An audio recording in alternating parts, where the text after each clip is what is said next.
The skies cracked open with fire as the alien fleet arrived. Their ships were not like anything Earth had seen before. They didn't come with words. They came with weapons. Cities lit up in flames. Earth's defenses barely scratched their hulls. From above, they watched silently, cold and perfect in their armor. Among them was a green-skinned warrior, tall and fierce, her horns curved like a crown of death. Her name was Zalira, the Blade of the Varn. She didn't speak when she stepped onto Earth's soil. Her armor was blackened from 100 battles. Her sword was older than most planets. She moved like a shadow, and every step brought silence. People ran. Soldiers died. The world cried. But Zalira wasn't here to conquer. She was searching. She walked through the battlefield without pause. Human weapons did nothing. Missiles broke against her shield. Even tanks could not slow her. She looked. For one thing, someone strong enough to answer her challenge. She spoke for the first time at the gates of a ruined bunker. "Send me your death," she said, voice calm as the void. Soldiers looked at each other, confused and terrified. No one knew what she meant. Death wasn't a person. Not on Earth, but to her, death was a title. A power. A ritual she had followed. For ages, inside the bunker was a human soldier named Isaac Thorne. He wasn't a commander or a hero, just one of many. But he didn't run. When he heard her voice through the metal walls, something in him pulled tight. He picked up his old rifle and stepped outside alone. Zalira turned when she felt his presence. Her eyes glowed like fire trapped in ice. Isaac didn't have any special gear. His uniform was torn. His boots soaked in blood and ash, but he didn't lower his eyes. He stood before her, breathing hard, not from fear but from fire in his chest. "You called for death," Isaac said. His voice cracked, not from weakness but from everything he had lost. "He's not coming." "But I'm still here," Zalira blinked slowly. In her world, such defiance from a weak species was rare. Something inside her paused. She raised her hand, not in attack, but curiosity. Behind her, her people waited. Her guards, monstrous and quiet, ready to strike. But Zalira didn't move. She stared at the human like he was something she hadn't seen in centuries. A flame that refused to go out. She had challenged death across 10 worlds, but never had it looked back with human eyes. Isaac lifted his weapon and aimed, not to kill her. He knew he couldn't, but to show her something more dangerous than power. Will. Even as his hands shook, he didn't step back. "If you want death," he said, "you'll have to go through me." The air felt heavy. Even time seemed to stop. Zalira didn't strike. She lowered her hand and whispered something in a tongue older than stars. Isaac didn't understand the words, but he felt them in his bones. She turned and walked away, her blade still in its sheath. The war didn't end, but something else had started. A shift. A story. Isaac sat alone by the smoking ruins of the bunker. The rest of his unit was either gone or scattered across the forest. The air still smelled like fire and blood. But the alien warrior had not killed him. She had looked into his eyes, whispered something ancient, and vanished into the trees. He didn't understand why. Maybe she saw something in him. Maybe she spared him as a warning, or maybe she was testing him. Whatever it was, it left him shaken. He had stared down death, and death had walked away. Command didn't believe his story. When he was picked up by a rescue drone, he tried to explain. He described the green-skinned woman with glowing violet eyes and the way she spoke, but they dismissed it as trauma. They called it a hallucination, a stress reaction, battle shock, but they were wrong. She was real, she was out there, and she hadn't come alone. In the days that followed, Earth's armies kept falling, but they weren't destroyed completely. The alien invaders avoided full annihilation. They left pockets alive, as if watching. How humans reacted, Isaac began to notice a pattern. Cities that resisted too hard were spared. Civilians were never hunted. The Varn, as they were called, were warriors. They didn't kill for fun. They fought for challenge, for worth. For something humans didn't yet understand. The alien warrior Zalira appeared again, not to him, but to others. She walked into battlefields without a weapon drawn, asking only one question each time: who stands for death? Most who heard it didn't know how to answer. Some laughed, others ran. The ones who tried to fight were left broken. News of her spread like wildfire across underground channels. Soldiers started calling her the Death Caller.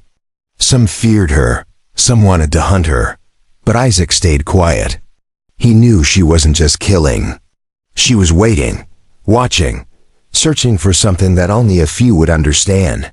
He couldn't forget her eyes. Not just because of their color. It was the way they looked through him, not like prey, not like a target, but like someone trying to read the truth hidden under layers of skin and bone. She saw more than flesh.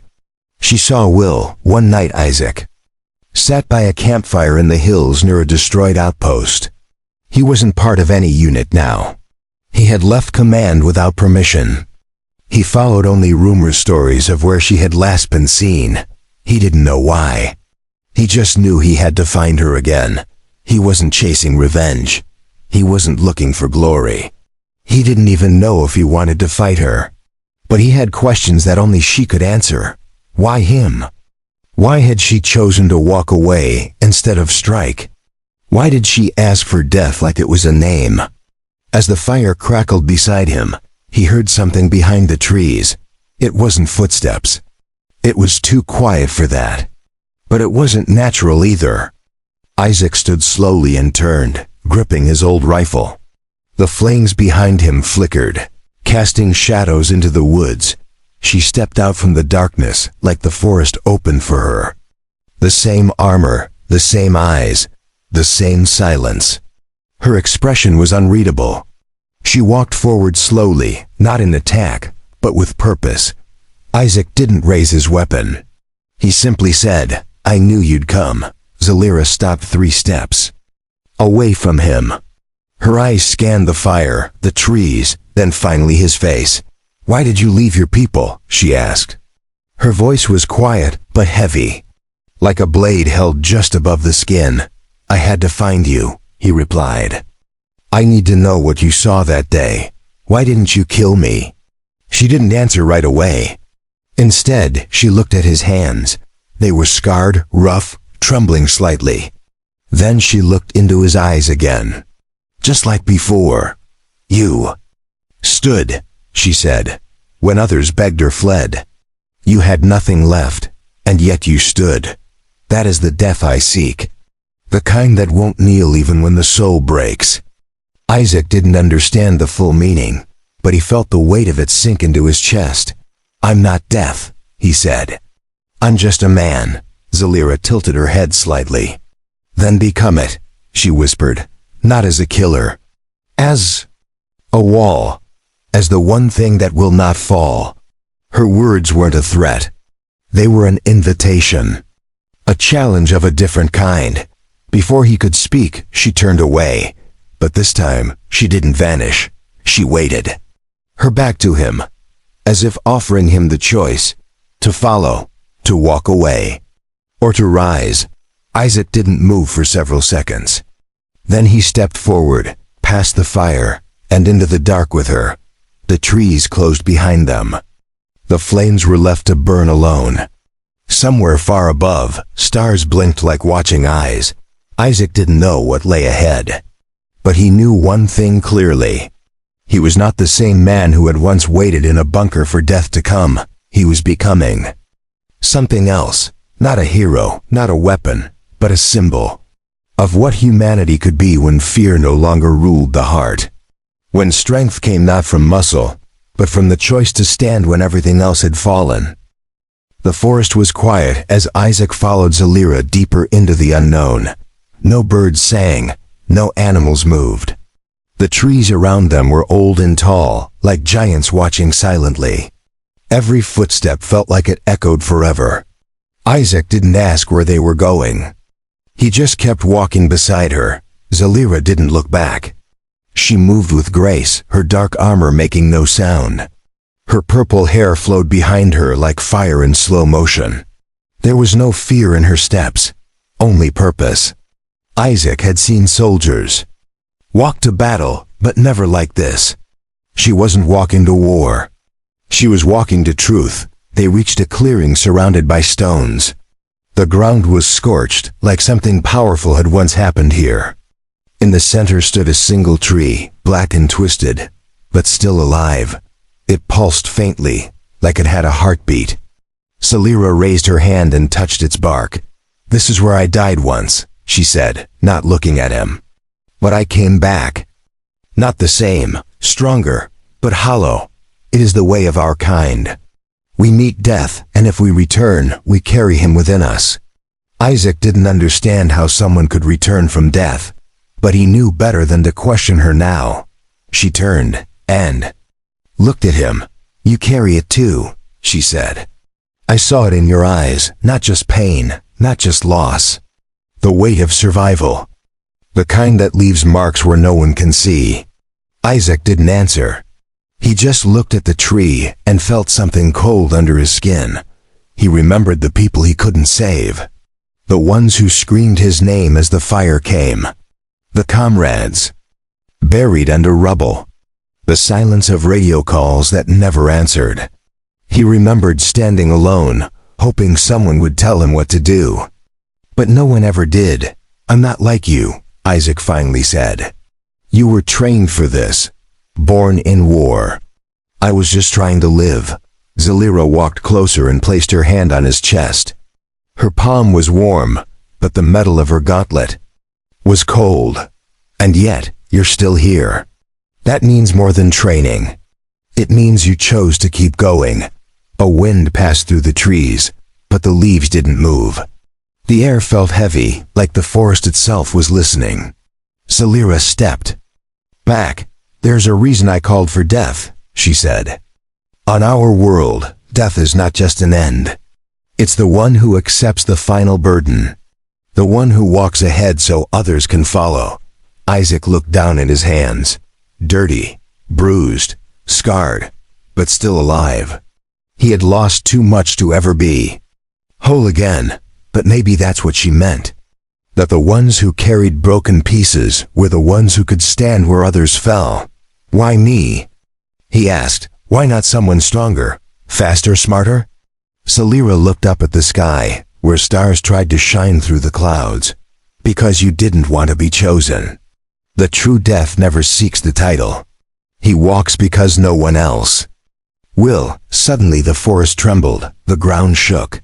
From beyond the trees came a sound like thunder, but not from the sky. Zalira's eyes narrowed. "They found us," she said. "The ones who do not understand, the others of my kind. They believe Earth should burn." Isaac raised his rifle. "Then we stop them," he said. Zalira smiled, not with joy, but with something deeper, respect. She turned and faced the trees as dark shadows moved closer. Massive creatures in black armor, with glowing red eyes, stepped out of the mist. "These are the Scourge," she said. "They do not speak. They only destroy. They were meant to be our protectors, but now they serve only the blade."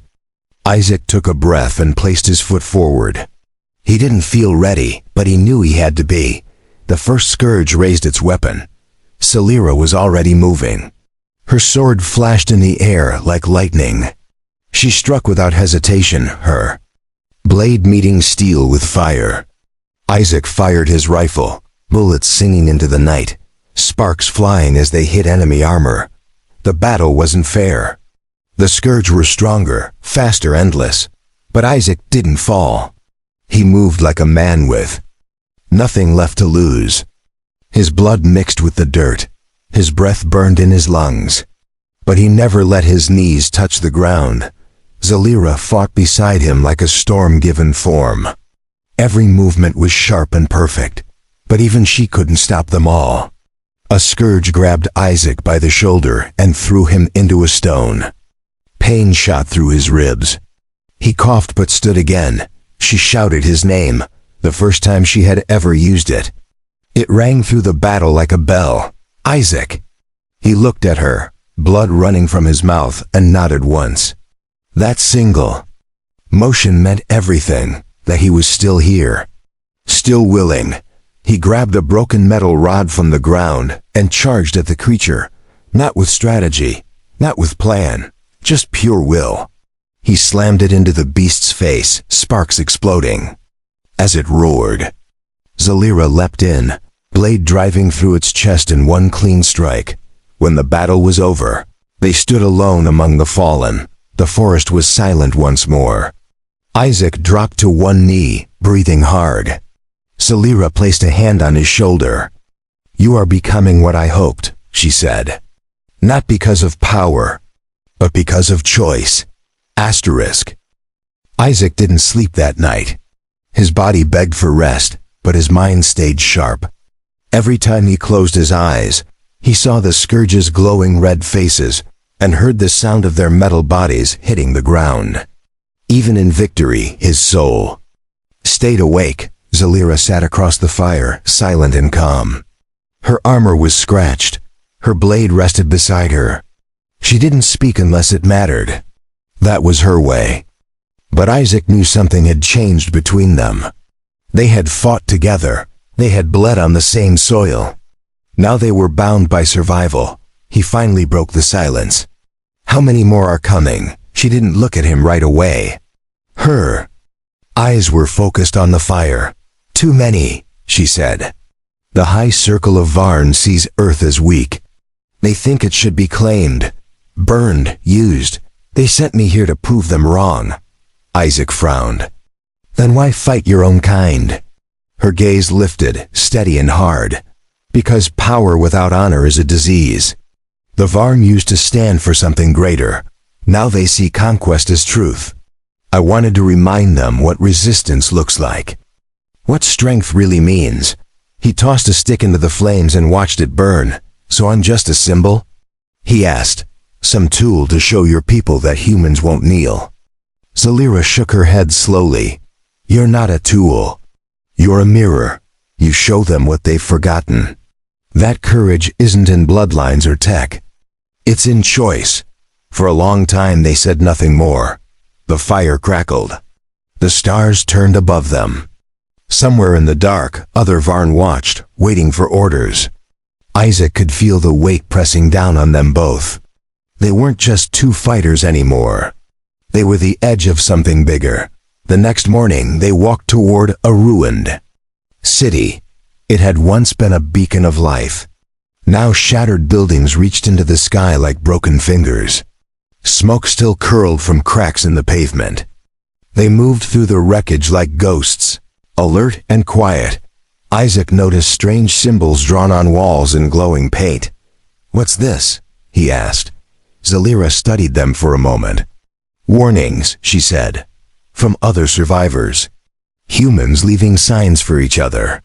You've adapted quickly. That's how you'll endure." Suddenly, a voice called out from the shadows. "Drop your weapons." Isaac turned fast, raising his hands. A group of human rebels stepped into view, their gear mismatched but their eyes sharp.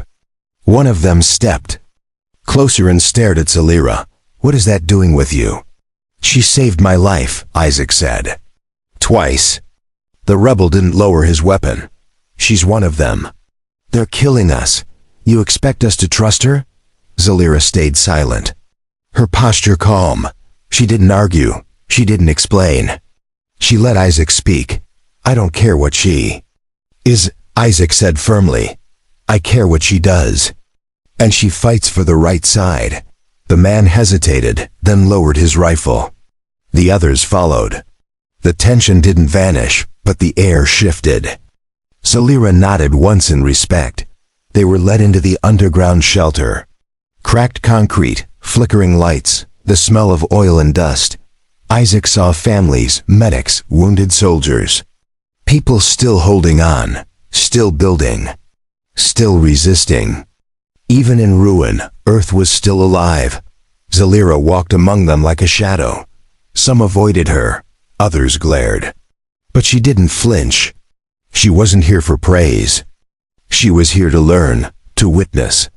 Isaac saw how she observed every detail, the way people shared food, the way children clung to their mothers.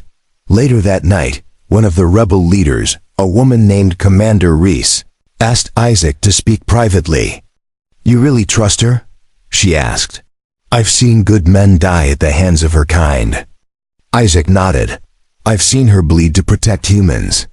"That means something." Reese leaned back, crossing her arms. "Then let's find out how much it means. There's a strike planned tomorrow. One of their landing towers is being used. To send more troops down, we're going to take it out. You and your alien friend are coming with us." Isaac agreed without hesitation. When he told Zalira, she didn't question the plan. "If we strike fast, they won't expect resistance this deep," she said. "But we must be ready. The Scourge will respond without mercy." Isaac checked his rifle. "I'm ready. Bye." Morning, they moved out. A small team. Only 8 people, including Isaac and Zalira. They moved through back alleys and broken roads, using the ruins as cover. The tower was visible in the distance, tall, black, pulsing with alien energy. As they drew closer, Zalira stopped suddenly. "Wait," she said. Her voice was low, sharp. "There's something wrong." Isaac looked ahead and saw nothing. "What is it?" She stepped forward, her hand hovering above the ground. Then her eyes narrowed. "They know we're coming." She said, "This was never just a tower. It's a trap. They want to break your hope in one strike." Reese cursed under her breath. "We keep going," she said. "Even if it's a trap. We hit it hard, we hit it fast." Isaac looked at Zalira. She didn't argue. She simply nodded. "Then we fight not for victory. We fight so they remember, so they see we do not fear the dark." The team moved forward, hearts pounding, blades ready, rifles loaded. Whatever waited inside, they would meet it together. The tower loomed ahead like a black fang against the rising light.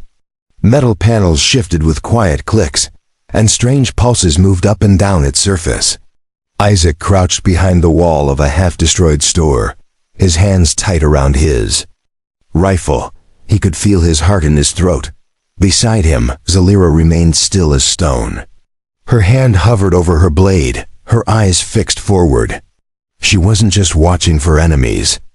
She was listening, feeling, reading the silence around them like a language only she could understand. Commander Reese signaled the others. 2 rebels moved ahead to check for tripwires and drones. Isaac followed close, keeping low. The city ruins crackled beneath their boots, echoing softly through hollow buildings. The tower's hum grew louder the closer they came. Zalira held up her fist. Everyone froze. Without speaking, she motioned to the wall beside them. The rebels looked confused, but Isaac trusted her. A moment later, a beam of red light shot across the path where they would have walked. It burned a line into the stone. No one moved. No one spoke. They knew now this place wasn't guarded with soldiers. It was layered with traps, designed to punish those who dared come near.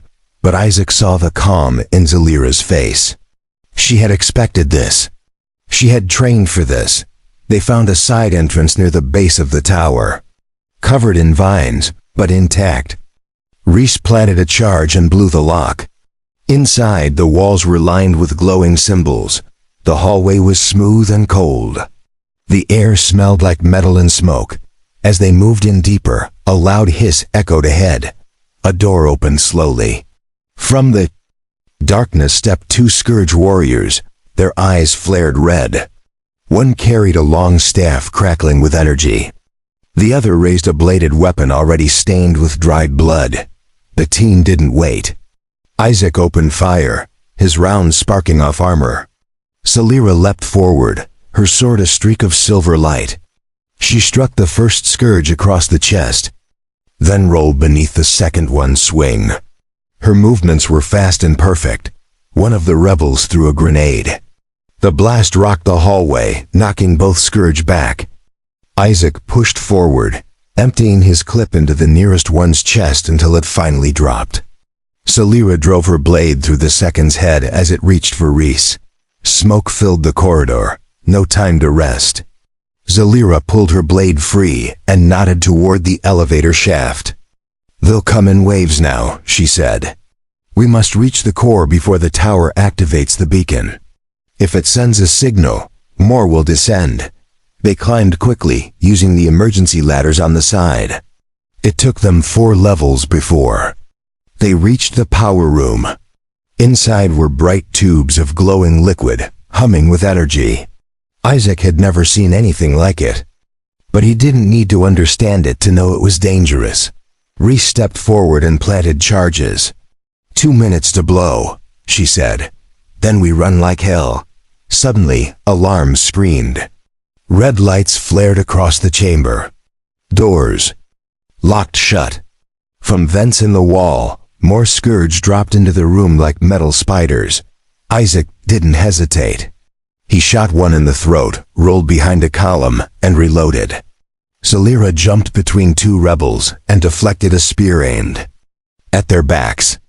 The sound of metal clashing with metal filled the room like thunder. The fight was brutal and fast. Reese was hurt. A slash across her shoulder left her bleeding, but she kept fighting.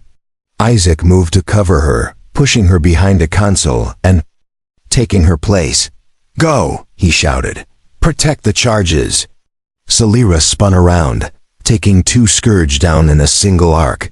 Then a massive Scourge entered the chamber. Taller than the others, heavy armor, dual weapons. It roared in a deep voice that shook the walls. Even Celira paused. Isaac fired at its head. The bullets bounced off harmlessly. "What is that?" he yelled. "A brute," Celira said. "They only send them when they expect to lose." She gritted her teeth and stepped forward. "I'll hold it. Finish the mission." But Isaac grabbed her wrist. "Not alone. We fight together," the brute charged. Isaac dove to the side, shooting at its knees. Celira slid beneath its legs and slashed upward, cutting through joint armor. Sparks exploded from the wound. The brute roared and grabbed her, throwing her across the room. She slammed into the wall hard. Isaac's heart dropped. But she stood again, limping, blood on her chin. Isaac threw a flash grenade, blinding the creature for 2 seconds. Enough for Celira to leap and drive her sword into its neck. It stumbled, fell, and didn't rise again. The room was quiet now. Only the hum of the power core remained. Reese checked the timer. 10 seconds, she shouted. Isaac helped Celira to her feet, and they all ran for the exit. The hallway shook as the core behind them began to overload. They jumped through the broken entrance just as the tower exploded. Fire and light burst into the sky. The shockwave knocked them to the ground. Isaac rolled onto his back, breathing hard, staring at the falling debris as it rained across the city ruins. Beside him, Celira coughed and sat up. Her armor was cracked, her blade gone, but she smiled slightly. "You didn't run," she said. Isaac looked at her and replied with a dry laugh. "I never do." The tower burned behind them, sending black smoke into the sky. The signal had been destroyed.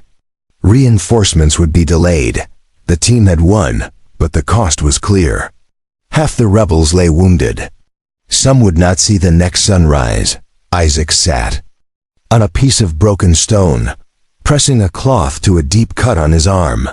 His hands were shaking from pain, but his eyes were locked on Celira.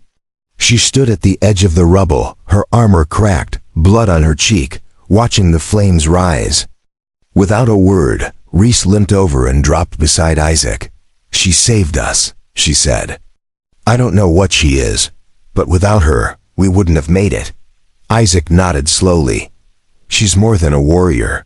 She's trying to change everything." That night, the survivors made camp in an old train tunnel. It was dark and damp, but safe enough to rest. Isaac sat beside Zalira in the shadows, watching her sharpen a new blade she had taken from a fallen scourge. The silence between them was calm, not cold. "Why did they send you here?" Isaac asked. "Really?" She didn't answer right away. The sound of the blade sliding across stone echoed in the tunnel. Then she spoke. "Because I was different. I asked too many questions. I refused to obey orders that lacked purpose. They called it dishonor, so they gave me one last chance. Prove Earth was strong enough to be spared, or help them destroy it.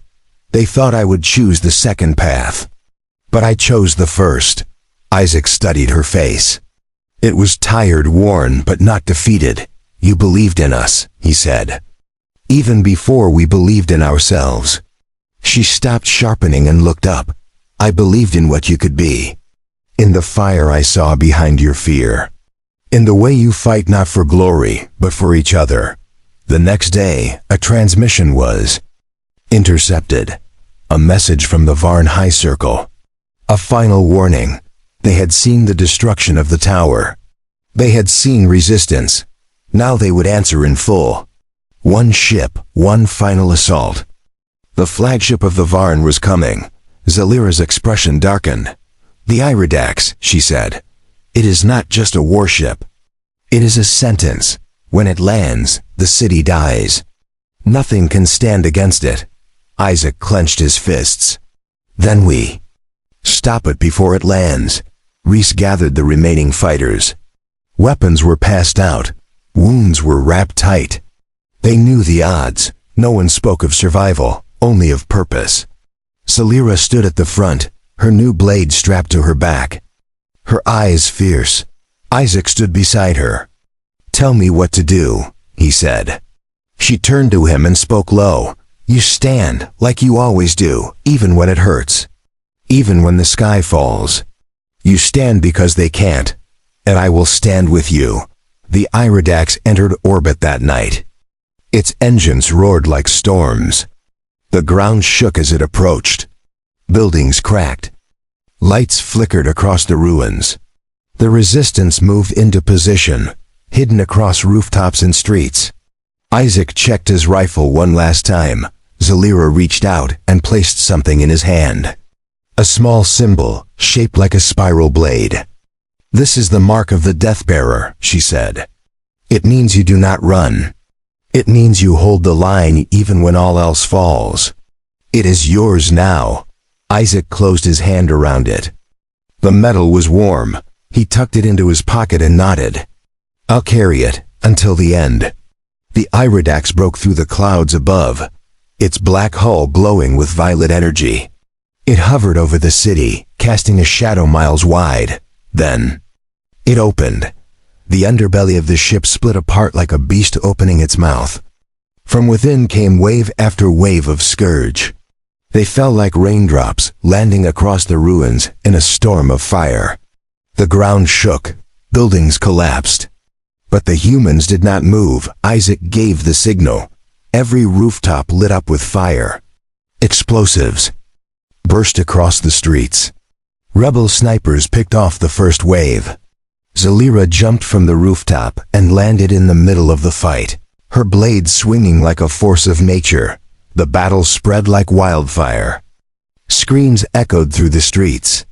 Dust and blood filled the air. Isaac fought without rest, without fear. His rifle emptied. His hands bled, but he did not fall back. Not once, not even when the second wave came. Zalira moved beside him, cutting down enemies without mercy. At one point, a scourge nearly tore off Isaac's leg, but she struck it down before it touched him. She didn't say anything. She didn't need to. They understood each other now without words. As the fight dragged on, the sky opened again. From the Iridax, something larger began to descend. A new shape, bigger, heavier. Isaac turned and saw it, a massive figure, cloaked in black, taller than anything before. Its armor was crowned with blades. Its eyes burned like suns. Zalira's face went still. "That is the executioner," she whispered. "Only the high circle commands him. He does not speak. He ends wars by ending worlds." Isaac wiped blood from his eyes. "Then we face him together." Asterisk, the executioner stepped onto the battlefield. Like death given form. His footsteps crushed stone and sent cracks through the earth. Smoke curled from his armor as if fire lived beneath his skin. All around him, even the scourge kept their distance. Zalira stood still, her hand on her blade.